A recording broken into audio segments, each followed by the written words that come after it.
नमस्कार दोस्तों, मैं सुनील कुमार आपका फिर से स्वागत करता हूं आपके अपने चैनल क्या ऐसा होता है में। दोस्तों, जब हमारी कुंडली में किसी भी तरह के दोष होते हैं तो हम उसके निवारण के लिए हम एक समय निर्धारित करते हैं, हम एक मुहूर्त देखते हैं कि हमें उसकी पूजा करानी है। काफी बार ऐसा होता है कि हमें बाद में पता चलता है कि भाई अगर हम उस दिन पूजा कराते ना तो उसके बहुत अच्छे प्रभाव मिलते, लेकिन हम ये भूल जाते हैं कि मुहूर्त हमेशा एक नहीं रहता है, बल्कि हमारे सनातन धर्म के अनुसार कुछ मुहूर्त ऐसे होते हैं जो समय समय पर बदल बदल कर आते हैं। जैसे कि अगर मैं बात करता हूं आपसे काल सर्प दोष के बारे में, काल सर्प दोष के बारे में लोगों की मान्यता है कि भाई आपको पूजा या तो महाशिवरात्रि वाले दिन करनी चाहिए, सावन के महीने में पूजा करनी चाहिए, या फिर सावन के महीने का जो अधिक मास होता है उसमें पूजा करनी चाहिए, नाग पंचमी को पूजा करनी चाहिए, या फिर गंगा जी का जो अवतरण दिवस है अक्षय तृतीया उस दिन भी आपको पूजा करनी चाहिए। तो दोस्तों, क्या आप त्र्यंबकेश्वर जाने वाले हैं? अगर आप जाने वाले हैं तो ये वीडियो आपके लिए।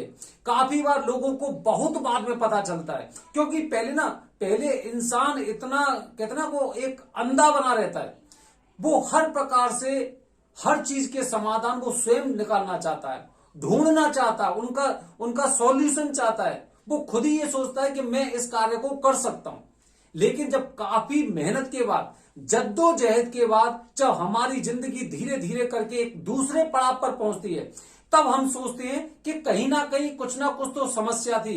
मेरी मेहनत में किसी भी तरह की कोई कमी नहीं थी, उसके बावजूद भी मैं उस मंजिल तक नहीं पहुंचा जिस मंजिल तक मुझे पहुंचना था।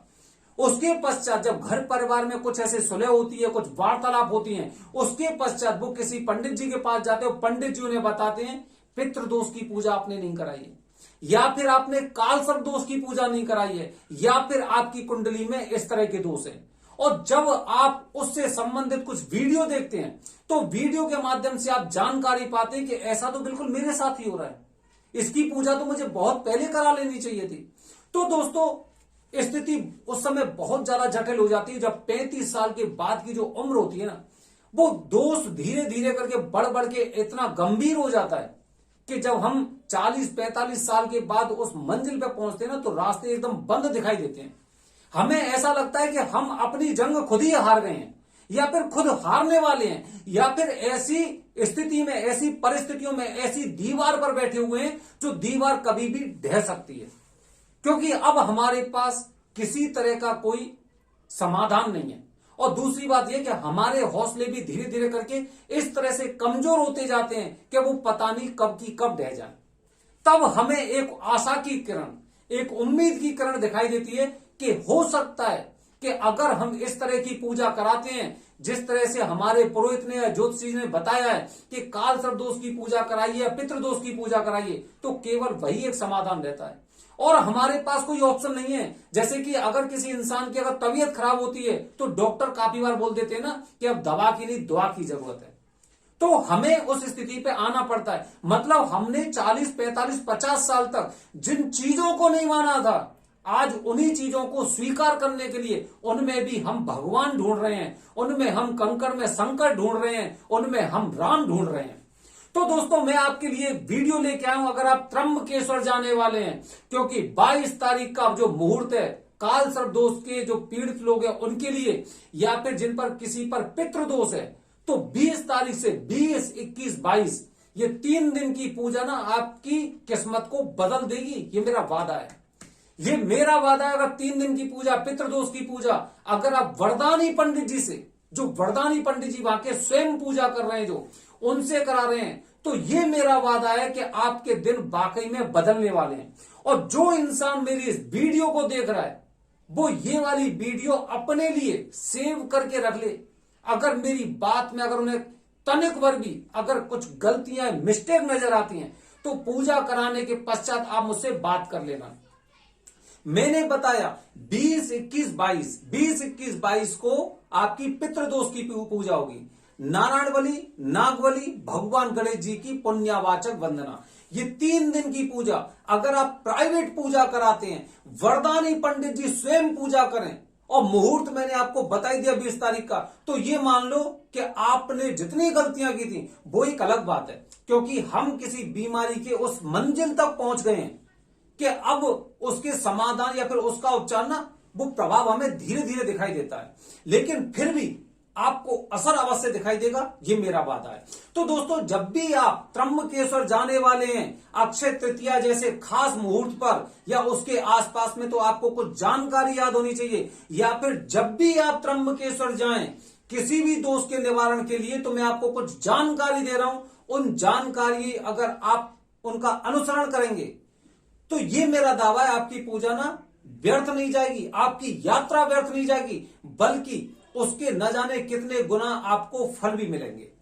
तो आप मेरी वीडियो को पूरा देखिए, पूरी प्रॉपर जानकारी दूंगा एक वीडियो के माध्यम से। सबसे पहली बात, त्र्यंबकेश्वर में करीब 15 से 20 हजार पंडित जी हैं, जिसमें से 200 के आसपास वरदानी पंडित जी हैं और 200 में से करीब 90% पंडित जी ऐसे हैं जो स्वयं पूजा नहीं करते, वो कॉन्ट्रैक्ट लेते हैं और किन्हीं दूसरे पंडित जी से पूजा कराते हैं, या फिर वो बड़े बड़े लोगों की पूजा करते हैं जो वहां के मंत्री हैं या मिनिस्टर हैं, कुछ भी हैं, उनकी पूजा करते हैं। तो आपकी पूजा हमेशा वरदानी पंडित जी द्वारा ही होनी चाहिए,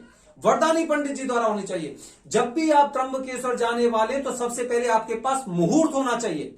मैं कौन सी तारीख को पूजा कराऊंगा, त्र्यंबकेश्वर पहुंच के कभी भी मुहूर्त ना देखें, क्योंकि वहां पे जो पंडित जी बैठे ना वो उसी दिन पूजा कर देंगे, चाहे मुहूर्त हो या ना हो, क्योंकि उन्हें भी ये अंदाजा रहता है, एक संदेह रहता है कि ये बंदा द्वारा लौट के मेरे पास पूजा कराने नहीं आएगा। इसीलिए त्र्यंबकेश्वर पहुंचकर नहीं, बल्कि यहीं से पहले आप मुहूर्त मांगिए, मुहूर्त मांगने के पश्चात आप वहां पर जाइए। एक दिन पहले आपको अगर किसी को मुहूर्त चाहिए तो जब मैं अपना व्हाट्सएप नंबर दे रहा हूं, उस व्हाट्सएप पे आप मैसेज करिए, हर हर महादेव बोलिए, और हर हर महादेव के बाद आप कहिए मुझे काल सर्पदोष पूजा या पितृदोष पूजा का मुहूर्त चाहिए, आपको मुहूर्त मिल जाएगा। ठीक है, पहली बात मैंने आपको बताई। दूसरी बात बता रहा हूं, दूसरी महत्वपूर्ण बात बता रहा हूं कि जब भी त्र्यंबकेश्वर जाएं अपनी पूजा से एक दिन पहले जाएं, एक दिन पहले आपको अवश्य जाना चाहिए, क्योंकि हम लोग ये सोचते हैं कि जब भी हम अपनी एक अर्जी लगाते हैं तो सबसे पहले हमें अर्जी लगानी चाहिए कि हम यहाँ पे आ गए, उपस्थिति हो गई, हमने अपनी उपस्थिति जाहिर की। और जब हम उस रात में सोते हैं तो हमारे अंदर की इच्छाएं होती हैं, कुछ दोष भी होते हैं, हमारी आत्मा यहाँ पर एकदम विचरण करती है, पता चलता है कि वो पॉजिटिव एनर्जी में विचरण कर रही है, तो हमारे दोषों को शांति मिलने में बहुत ज्यादा भूमिका मिलती है। हमेशा जाएं तो एक दिन पहले जाएं। अच्छा, जब भी आपकी पूजा हो रही है, तीसरी महत्वपूर्ण बात बता रहा हूं, जब भी आपकी पूजा हो रही है तो पूजा करने से पहले आपको कुशावर तीर्थ में स्नान अवश्य करना है। कुशावर तीर्थ में स्नान करने के पश्चात ही पूजा कराएं। स्थिति परिस्थिति कैसी भी हो, आपके पंडित जी, आपके पुरोहित त्र्यंबकेश्वर में बोल सकते हैं कोई बात नहीं यहीं से नहा के जाइए, कोई बात नहीं अपने होटल से नहा के आइए, 4 बजे आ जाइए, होटल में नहा के आइए, अपनी धर्मशाला में नहा के आइए। कभी मत करना। वहां पे आप जा रहे हो, इतनी दूर यात्रा करके जा रहे हो, तो सबसे पहले आपको वहां पे स्नान करना है। 10 मिनट लेट हो, 20 मिनट लेट हो, आधा घंटा लेट हो, अपने पुरोहित से बोलिए कि मैं 20 मिनट लेट हो रहा हूं, 40 मिनट लेट हो रहा हूं, लेकिन मैं यहाँ पे स्नान करने के पश्चात ही पूजा कराऊंगा। तो जब भी आप जा रहे हैं त्र्यंबकेश्वर में, तो वहां पे आपको पूजा करने से पहले आपको कुशावर तीर्थ में स्नान अवश्य करना है। ठीक है। अच्छा, जब भी आपकी पूजा संपन्न होती है, चौथी बात बता रहा हूं, जब भी आपकी पूजा संपन्न होती है तो बिना दर्शन किए आपको घर पे वापस लौट के नहीं आना है। पूजा समाप्ति होने के पश्चात उसी दिन त्र्यंबकेश्वर महादेव के दर्शन आपको अवश्य करने हैं। और वहां पे दर्शन करने के पश्चात जब आप गर्भगृह के सामने आप पहुंचते हैं तो वहां पे भोलेनाथ जी से प्रार्थना करनी है कि भोलेनाथ जी, मैं जिस उद्देश्य से आया था, चाहे भले ही मेरी आंखें लेट खुली हैं, लेकिन जिस उद्देश्य से मैं आया था वो मेरा उद्देश्य आप अवश्य पूरा करेंगे, ये मुझे विश्वास है। क्योंकि यहाँ का जो स्थान है, स्थान की जो मान्यता है, वो मान्यता कहीं कभी खराब नहीं होगी, और खराब नहीं होगी तो मतलब मेरा मनोरथ भी सिद्ध होगा। इसीलिए मेरा उद्देश्य पूरा होगा, ये मुझे पूरा विश्वास है, और मेरी इस उद्देश्य को मतलब सफल होने में आप मेरी इच्छा पूरी करें, मेरा मनोरथ पूर्ण करें। इस तरह से आपको भगवान त्र्यंबकेश्वर महादेव से आपको प्रार्थना करनी है। अच्छा, जब भी आप लौट रहे हैं तो लौटते समय कभी भी आपको वहां पर कुशावर तीर्थ में स्नान करके तुरंत बाद नहीं लौटना है। जब भी स्नान कर रहे हैं या फिर अपने हाथ पैर मुंह अगर कुशावर तीर्थ में धुल रहे हैं तो आपको त्र्यंबकेश्वर महादेव के दर्शन करने के लिए जाना जाना पड़ेगा, चाहे भले आप दर्शन करे आए, दर्शन करने के बाद आपने सोचा एक बार और नहा लेते हैं, तो नहाए तो मतलब दोबारा फिर आपको दर्शन करने जाना पड़ेगा, ये बेहद जरूरी होता है। ठीक है। अच्छा, इसके बाद जब किसी तरह की आप पूजा कराते हैं किसी भी तरह की त्र्यंबकेश्वर में, तो उसके पश्चात के 40 दिन के नियम होते हैं। 40 दिन के नियम मैं अपनी वीडियो के माध्यम से बता चुका हूं, फिर भी आपको मोटे तौर पे बता रहा हूं। लहसुन, प्याज, मांस, मदिरा का सेवन नहीं करना है, और केवल सेवन नहीं बल्कि उनका नाम भी नहीं लेना है। इसके अलावा आपको पैक्ड फूड नहीं खाने हैं, आपको भगवान शिव पर मीठा जल चढ़ाना है डेली, शिवलिंग पर भगवान शिव पर आपको मंदिर जाना है, वहां पे आपको मीठा जल चढ़ाना है। ये ऐसे तरह के कुछ नियम होते हैं। ठीक है। एक बेहद महत्वपूर्ण बात मैं आपको बता रहा हूं, जब भी अपने साथ आप जा रहे हैं, आप त्र्यंबकेश्वर जा रहे हैं, तो अपने साथ हो सके तो तांबे के कुछ सिक्के लेके जाइए। तांबे के सिक्के अगर आपको नहीं मिल रहे हैं तो प्रयास करिए सस्ते से आप चांदी के सिक्के बनवाइए, और कुशावर तीर्थ में उन्हें प्रवाहित अवश्य करिए जब भी आपकी पूजा आपकी संपन्न हो जाती है। बहुत अच्छा फल मिलता है, बहुत अच्छे इसके परिणाम होते हैं। तो दोस्तों, मैंने अपनी वीडियो के माध्यम से आपको बताने का प्रयास किया है, अगर आप त्र्यंबकेश्वर जा रहे हैं तो आपका उद्देश्य ऐसा होना चाहिए कि चाहे भले ही 10 रुपए 20 रुपए फालतू लगे, लेकिन मेरी पूजा पूरी तरह से सफल होनी चाहिए, पूरी पूजा सफल होनी चाहिए। मुझे किसी भी तरह की छोटी से लेके बड़ी कोई गलती नहीं करनी है। तो दोस्तों, वही मैंने अपनी वीडियो के माध्यम से आपको बताने का प्रयास किया है। वरदानी पंडित जी, ये बात विशेष रूप से ध्यान रखना, वरदानी पंडित जी अगर त्र्यंबकेश्वर में अगर उचित मुहूर्त में प्राइवेट पूजा आपकी कर रहे हैं, तो 40 दिनों के नियम के दौरान ही आपको उनके फायदे मिलने लग जाते हैं। ये हमने काफी लोगों से सुना है। बने रहिए हमारे चैनल के साथ दोस्तों, कुछ और जानकारी फिर मैं लेके आऊंगा। हर हर महादेव।